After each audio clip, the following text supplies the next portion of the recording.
Быйыл нинди лагерьлар эшләячәк, аның программалары нәрсәсе белән үзенчәлекле. Бүгенге тапшыруыбызда шул хакта булыр. Кунагыбыз Татарстан Республикасы Мәгариф министрлыгының төбәк-ара хезмәттәшлек бүлеге җитәкчесе Гөлия Фәргать кызы Муйсина. Хәйрле көн, Гөлия ханым. Безне хөрмәт итеп тапшыруыбызга килгәнегез өчен рәхмәтебезне белдерәбез.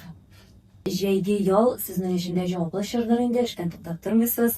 Әйтегез әле, быел Татарстанда милли юнәлештә нинди җәйге лагерьлар эшләячәк һәм алар кайсы районнарда яки лагерьлар базаларында узачак? Быел шундый лагерьларда күпме бала ял итәр дип көтелә? Хәерле көннәр тагын бер тапкыр. Безнең инде 2014 елдан бирле Татарстан Республикасының лагерьларында җәйге сменалар оештырабыз. Ул инде безнең Актаныш муниципаль җирлегендә бүләк сменасы үткәрелә. Арча педагогик клиент базасында безнең татарча җәй дип аталган 2 смена, ул инде беренчесе дуслык сменасы, икенчесе без Тукай оныклары сменасы үткәрәбез. Шуннан соң безнең Сәләт белән берлектә Болгар туган тел сменасы үткәрелә, ул безнең Алексеевский муниципаль җирлегендә.